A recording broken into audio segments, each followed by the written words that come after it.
Welcome to Proudly Asian, a podcast series that tells bold and proud stories of Asians by Asians.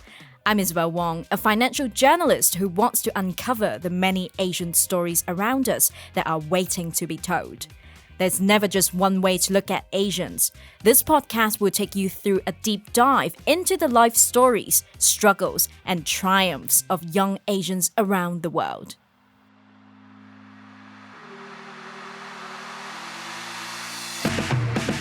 On today's episode, we have Kyikyi, a Tibetan-American entrepreneur and chef based in Oregon. Born and raised in India, she launched the first women-owned Tibetan frozen food brand in the US to share her culture and promote Tibetan representation. She talks to us about her mission to preserve her heritage through food.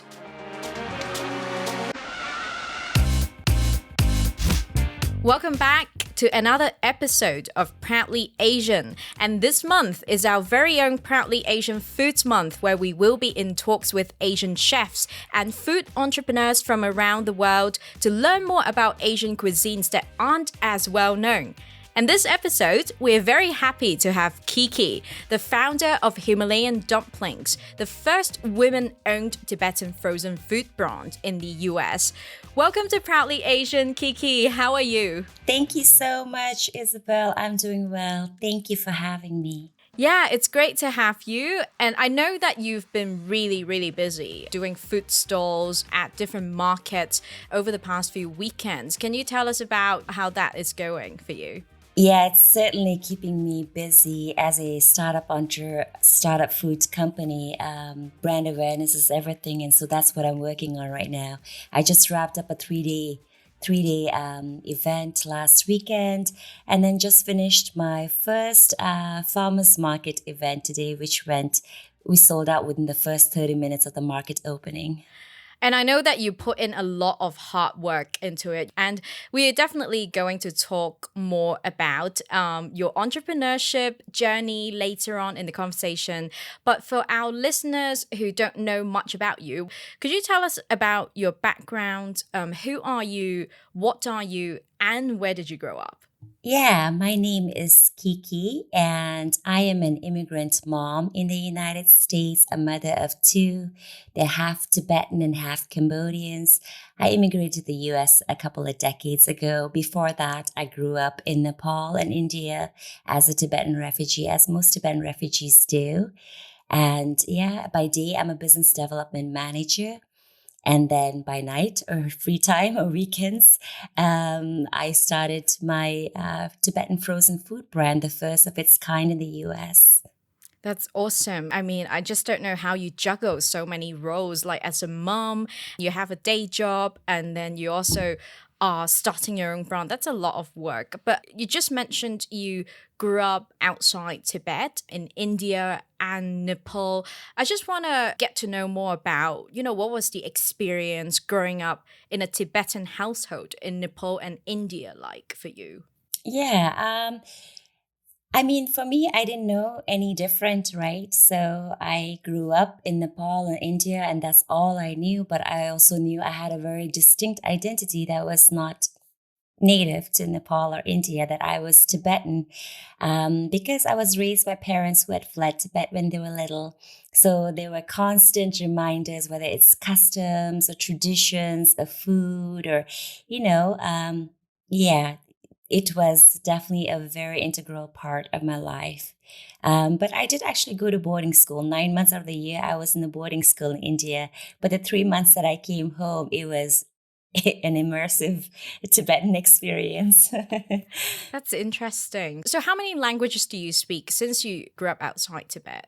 Yeah, I believe, I speak 4. So that would be English, and then Tibetan, my native language, and then Nepali and Hindi, which is, because I grew up there. Wow, you know the most complicated Asian languages, and it's not just one of them, it's like multiple of them. That's great. And actually, it's very, very common amongst Tibetans, so it's not rare at all. Most Tibetans who grew up on that side of the world speak 4 languages. Wow. Necessity. It's a necessity to survive. Wow. So I just want to know, when you were growing up in Nepal and India, do Indians, Nepalese, and Tibetans, do they get along with each other, or would they tend to just hang out among themselves? What's the cultural dynamics like growing up? Oh, definitely get along with each other. There is definitely a lot of intersection of cultures between Nepali, Indians, and Tibetans. Certain parts of India, in particular, for example, where I grew up, it's a small town called Darjeeling. If you're a coffee or tea lover, you may have seen Darjeeling tea. It's world famous for tea. I grew up there, and there it's a melting pot of Tibetans, Indians, and Nepalis. Yeah, so we get along very well. Wow. And it's nice that you probably grew up with really good tea and coffee. Yes, and played in tea gardens as well. Oh, that's so lovely. And since you mentioned you went to boarding school, I'm just wondering, how did your family make sure that you were still connected to Tibet and its culture, even though you were born and raised outside Tibet? um, I'm not sure if I mean, as far as our parents go, all pretty much all the Tibetan parents, they're very intentional about making sure that our heritage and our culture is preserved since we are displaced and is already at risk. So even then, I still went to a Christian boarding school where I was taught Christianity and Bible was a subject.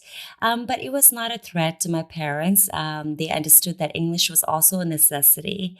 So yeah, the 3 months when I came back home for winter holidays back to Nepal, like I said, it was a very immersive experience going to the monasteries, going for tutorials, learning Tibetan language, reading and writing, and yeah, all of that. Wow, you were certainly really busy during your childhood. Like even for your three months of school break, you were still learning and studying all the time. Oh, yeah. Education was a huge emphasis, probably for most Asians cultures in general.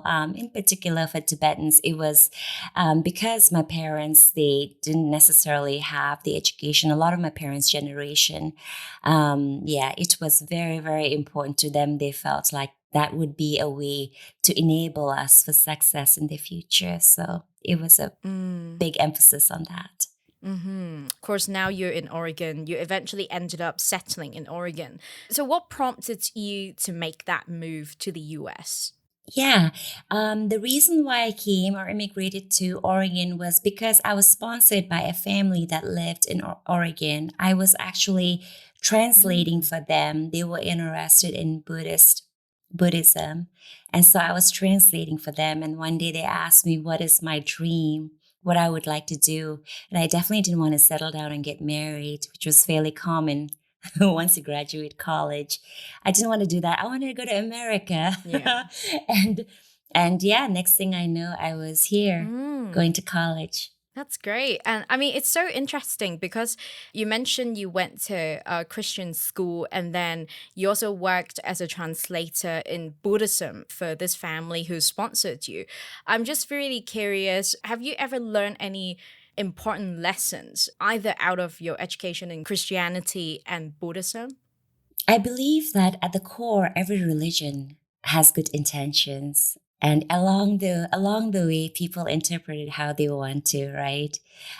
So yeah, when I went to Christian school, I studied scriptures, Old Testament, New Testament, sang hymns, went to chapel on Sundays, and so on and so forth.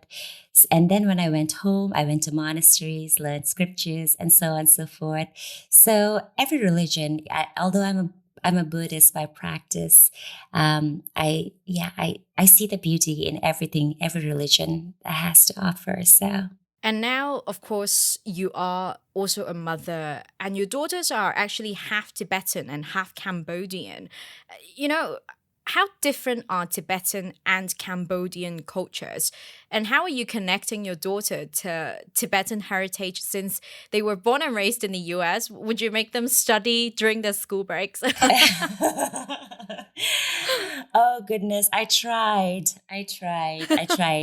As far as differences and similarities between Cambodian and Tibetan culture, there are actually quite a few similarities, as there are between Asian cultures in general.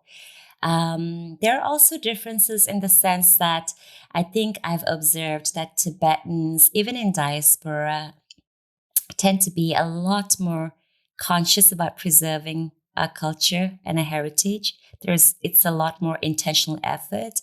And I think it's because for someone like my husband who's Cambodian, who came here also when he was a very young age, they still have a country. We don't, we're displaced. So I think the urgency is more for Tibetans. So in that way, we are more observant of our customs and our traditions. We are more actively practicing them. So that's why my daughters who are half Tibetan and half Cambodian, probably know a lot more about the Tibetan side than the Cambodian side. Because there's a lot more effort that goes Interesting. into it. Yeah. And what are some of the customs and traditions of the Tibetan culture that they would still practice quite frequently? Oh goodness. Let me see. Well, there are the big festivals like the Tibetan New Year. It's very elaborate. It's just not a New Year where we exchange, cash gifts and stuff like that. I mean, there are certain steps to be observed, how you start your day, what you do first thing in the morning, how you pray, when you pray, what you eat first, what you drink first, and so on and so forth. So they're very specific. Steps that are observed for a big festival like Losar, which is the Tibetan New Year.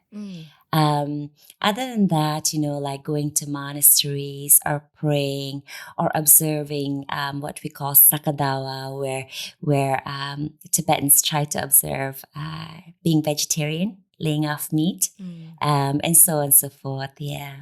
And next up, I know that as a food entrepreneur, you obviously know a lot about the Tibetan cuisine, which a lot of our listeners and a lot of people out there might have some misconceptions about what Tibetan food is. So I would like to move on and understand a little bit more about the Tibetan culture through its cuisine. And first things first, to most people, the first Tibetan food item that they would usually come across is momos. Right. And do you think there's enough understanding about Tibetan food and its culture around the world? What more do you think needs to be done? I think Momo is a great start because everybody or most cultures has a dumpling.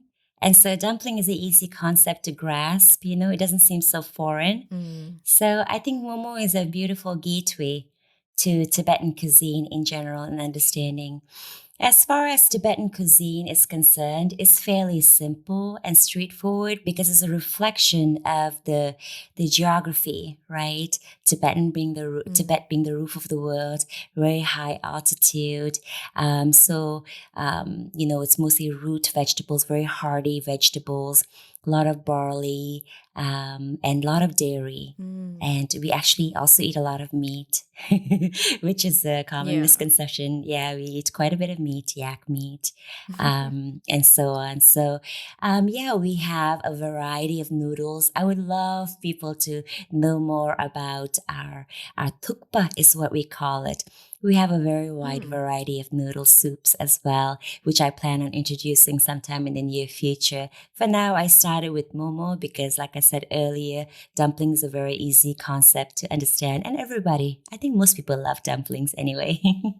But yeah, aside from momo, there is shaphalep, which is not very well known either. It's like I like to introduce to people it as a empanada of Tibetan cuisine. It's hand pies. So we have a variety of, meat-based or even vegetarians. Now, vegetarian options are definitely becoming more popular now that we have a whole Tibetan diaspora growing up outside Tibet, right, where they have much more access to vegetables and spices and things like that. So vegetarian options are becoming a lot more common. So shapale is my second favorite after momo, and then tukpa, which is the variety of different noodle soups. Yeah, I mean, I remember last season for Proudly Asian, I got to speak with Yeshi and Julie, who are based in Oxford. They are the founders of Taste Tibet in the UK. I remember they told me about how one of the most common misconceptions about Tibetan food is that people always mistake some of the Tibetan food items, for example, momos, as Nepalese and Indian food, but in fact is Tibetan. So other than that, what other misconceptions that you hear a lot about Tibetan food, and how does that make you feel? As Tibetan food is gaining popularity and recognition, specifically in India and Nepal, because of the influence of the Tibetan refugee settlement, the younger generation of Nepalis and Indians often sometimes confuse Tibetan food as being Mm, Nepali or Indian because it has become so adopted in the mainstream local community, whether that's in Nepal or India. So we'll see things like, for example, not just momo. It used to be momo, which, by the way, when I was growing up in Nepal and India, momo was only found in a few Tibetan mom and pop shops. oh, And then it just exploded in the past couple of decades. So that's why I say if you are a Nepali or an Indian that is 30 years or younger, you probably think momo is a Nepali or an Indian dish, depending on where you live, you know? mm, Likewise, now there are other Tibetan dishes that are gaining popularity, like thukpa, lafing, shaphaleb. Those dishes now I see on social media in particular often being described as a Nepali dish or an mm, Indo-Chinese dish, and so on and so forth. And the thing is that I think that is bound to happen, is inevitable, because we are such a small, Tibetans are such a small community. And likewise, our digital footprint is so small, right? So our numbers are small. So our voice is often drowned, you mm. know? So we're Yeah. outnumbered on social media. So as much as I'm very deliberate when I post about food pictures and stuff like that and keep explaining over and over again that these are dishes that are Tibetan or rooted in Tibetan culture and cuisine, I think it's getting there. I noticed some Mm. foodie influencers in our Himalayan diaspora are changing how they're describing those dishes. But largely, it's still very commonly gets confused as either Nepali or Indian dish. I definitely think you're doing such a great job trying to raise awareness about Tibetan cuisine, so much so that you even started your own brand to educate people about, how delicious and to help people learn more about Tibetan cuisine. So definitely that's great. And you did mention the common dishes and the ingredients in Tibetan food. As a Tibetan living outside Tibet, are there some ingredients that are common in Tibetan cuisine that you think are rather impossible to find in the US? No, no. Not that I can think of.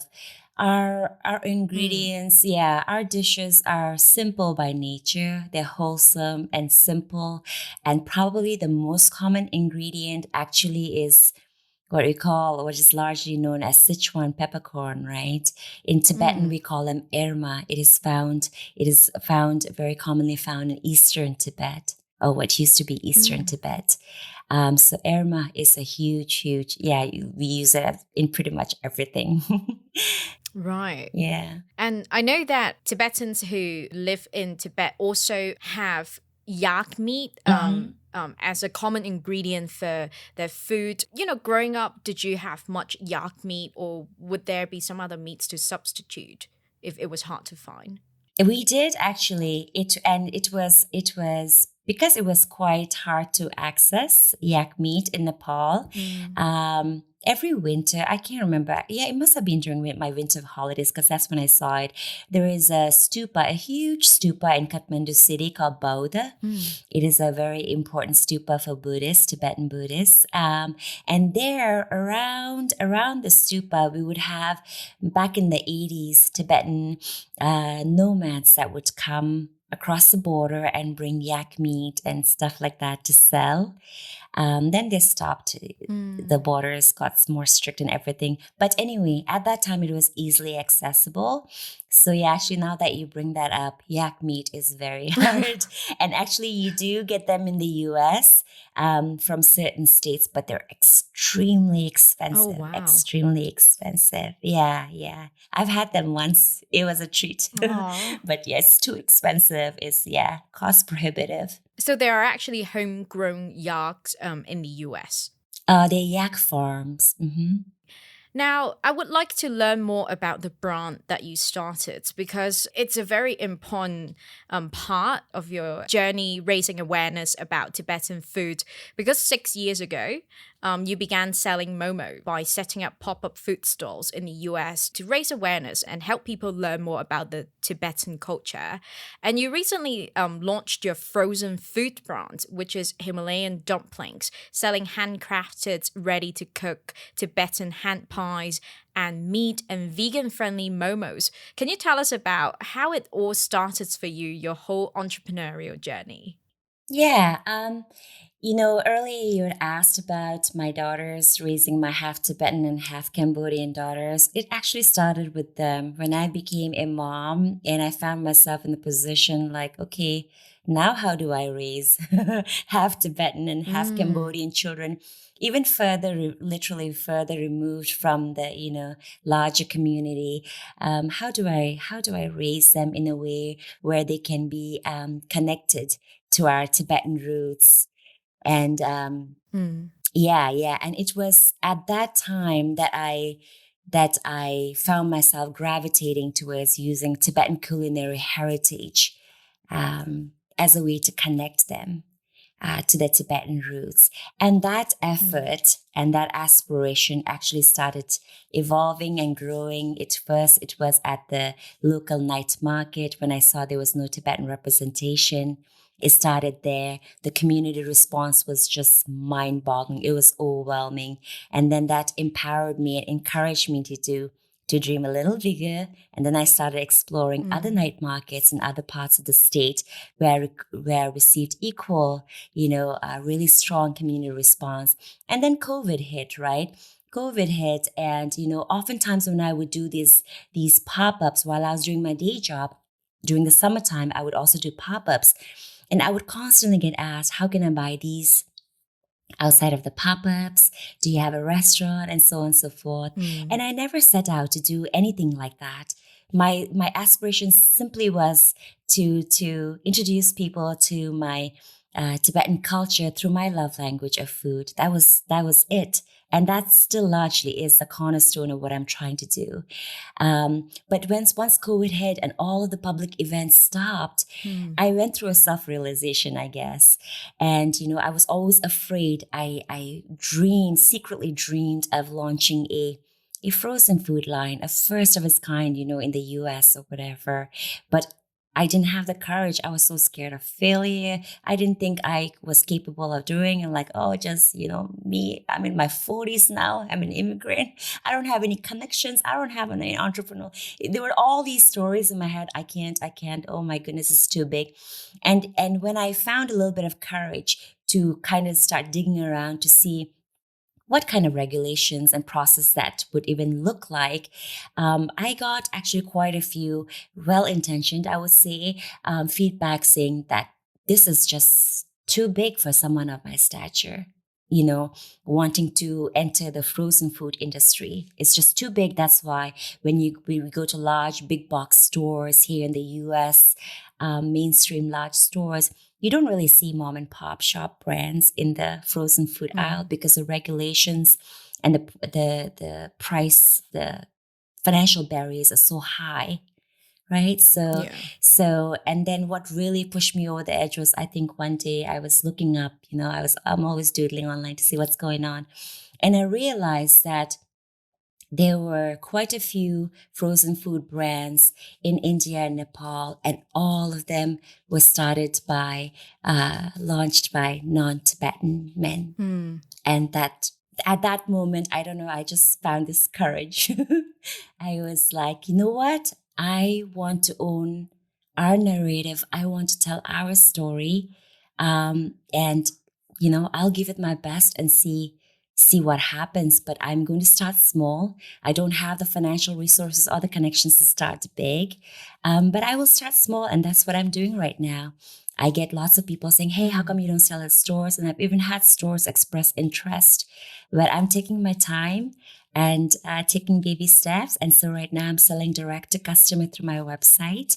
And then I'm going, guerrilla marketing, I guess, going out, participating in local markets and, really connecting one-on-one with people and seeing their immediate feedback and so on. That's amazing. And at first, when you started different food stalls in the US, was it difficult to convince people in the US to try out Tibetan food? No, it wasn't as difficult as I thought it would be. People were fairly open-minded. But I also realized that because I'm introducing something fairly new, a cuisine fairly new, especially in the town where I lived, I realized that I will have to build, awareness, educate, inform people about the cuisine, which is when I realized social media can really be leveraged to do just that. And that's why when I participated in my first night market, what I did was I invested a lot of time and energy educating people about what I'm going to be bringing to the market, so that by the time the market opened, I already had a line that was like 3 blocks long, right, wrapped around the corner. So I think for me, it's not just about pushing plates and making money and, getting nice Insta-worthy pictures or whatever. For me, the education component is a really, really big part of it. And that's why I spend as much time and energy as I do in trying to, put in the educational element too, and informing, giving people a cultural context, and also sharing my story along the way, because there is a human component to it, and there is a lot more than just meets the eye. So. And when you met your customers, whenever you were out at a market, what are some of the most common questions that they might ask you about? People are normally curious how it is different from a pot sticker. It gets compared to a pot sticker a lot because a lot of the Americans are familiar with pot stickers. And then it also gets mistaken for Nepali food quite a bit. But I see it as great opportunities for clarification. I'm glad people ask, so that way I have an opportunity to address it. Yeah. That's great. And Yeah. sometimes it's people are interested or have been to Nepal or have been to Tibet or are interested in Tibetan Buddhism and so on. Wow, that's amazing. I mean, the kind of people that you meet, it's always about the community and the people that you are connected whenever you're out about doing what you do best. And then since you're using your brand and Tibetan food to spread awareness about the Tibetan culture, I'm just wondering, what is it that everyone could learn about the Tibetan culture through its food, through its cuisine? That's a very so much and then yet so little. How would I explain that? To understand, I guess, the human story, Tibet, and the situation that we're in, there's not very much awareness about it. And for me, it's a love language, a very non-threatening, universal love language to share my story as a Tibetan. When I'm introducing a food, whether it's on YouTube cooking recipe, I'm not just talking about the ingredients and here's the next step and so on and so forth. I'm also telling you about how I remember it, how I grew up around my grandmother, and why it was in Darjeeling and not in Tibet, and so on. Um, so I think it allows me. It is a, how do you say it? For me, it's a natural way of expressing my Tibetan identity. It just feels very natural. And I feel that people get it. It's like a gateway towards understanding. First, it may be the food. Actually, this is what one person commented on Facebook. I came for the food. I ended up learning a lot more about Tibet and Tibetan culture. Oh. Yeah, and that's exactly it. And that's exactly what I hope. Sure, it is the food that will catch your attention, right? People appreciate food and whatnot, and hopefully they will learn a lot more by following my journey. That's amazing. And yes, I do encourage everyone to check out Kyikyi's YouTube videos because you do upload on your YouTube channel quite regularly. And the content ranges from your vlogs from your holidays to you teaching people how to make certain Tibetan dishes, how to make sucha. And I remember one video particularly, that's probably my favorite video actually. You were going through the presents sent from your family. Was it from Tibet? You were going through different items and you were explaining, okay, this is what, like some of the items are quite unique or quite different to people who don't know much about the Tibetan culture. And you were definitely educating us like, oh, this is actually a break of tea. Or like you were showing a certain item and be like, this has special meaning to Tibetans. And I really loved watching that video because you have this really calming energy, but you're also very generous in your sharing. Thank you. Thank you so much. Yeah, thank you. I really enjoyed doing that video. It was like Christmas for me, going through all those gifts. Yeah. It's a different type of Christmas unboxing video. So everyone do check it out. Thank you. And now it's time for us to move on to the next segment, which is called Rapid Bias. In this segment, I'll be asking my guests biased questions they have got asked at some point in life, and also some common biased questions that Tibetans get asked a lot as well.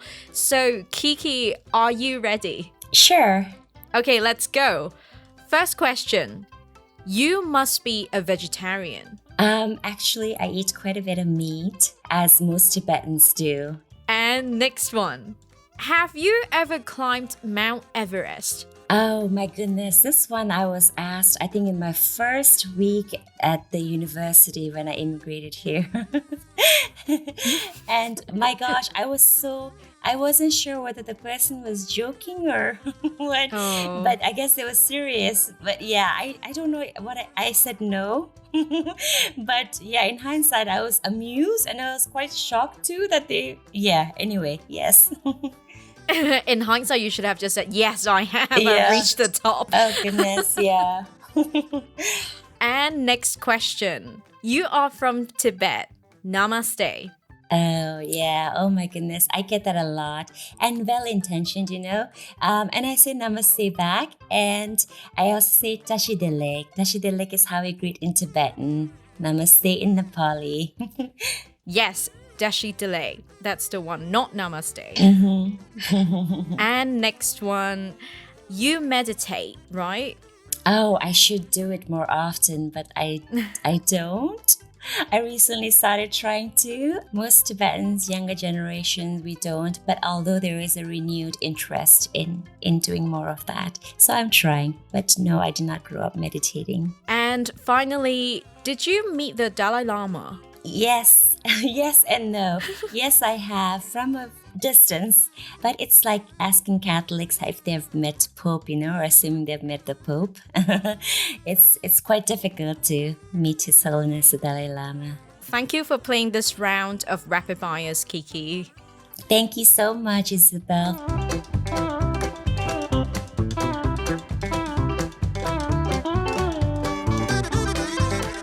And finally, to wrap up the episode, I just have a few more questions for you, Kyikyi. We did touch on the term, saying hello or greeting people in Tibetan is dashi delay. But other than that, is there one phrase in Tibetan that you would like to share with our audience and teach them about? Oh, goodness. I personally find myself using certain Tibetan terms quite a bit on my Instagram and Facebook to the point where people have started using it back with me, and I find that so cute and endearing. Oh. Tujiche. Tujiche is a formal way of saying thank you. Tujiche. Mm. Yeah. Tujiche. Gadinche. Gadinche is literally translates to grateful much. It means like truly from the bottom of my heart. Thank you. Gadinche. I use those two. Gadiche. Yeah, gadinche. Yeah, I use those two words a lot. And for those who would like to try out your momos, for those who are based in the US and would like to support your brands, where can they find you? For now, I am limited to local pre-orders. So I'm located in Oregon. So if you're in Oregon, please do visit my website. It's HimalayanDumplings.com. And if you're not in Oregon, that's okay. I'm working on nationwide shipping. So in the very near future, if you follow on Instagram and the Himalayan Dumplings, I will definitely be posting updates about that. Yes, and also remember to check out Kyikyi's YouTube channel. It's one of my favorite YouTube channels now. Thank you so much. And Kyikyi, finally, what does it mean to be proudly Tibetan to you? Embracing every aspect of my Tibetanness, and that also means having influences from living in India and Nepal, because I am a byproduct of my ecosystem and environment, right? So yeah, I noticed I introduced myself a lot as being Tibetan, but yeah, like Tibetan-American, right? A lot of Tibetans, those who live in other countries, introduce themselves as Tibetan first. I think it's so ingrained in us that it is our responsibility as a Tibetan, especially living outside Tibet, to really put in every effort we possibly can in our individual capacities to do everything we can to continue telling our story in however we know best. And for me, being food.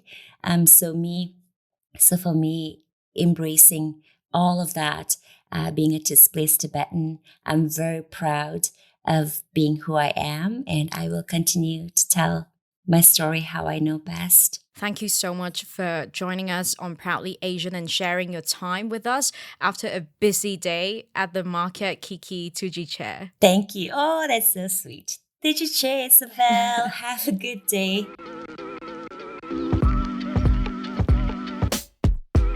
That's it for this episode of Proudly Asian. Don't forget to follow us on Instagram at proudly.asian for more content. We are on Spotify, Apple Podcasts, and YouTube.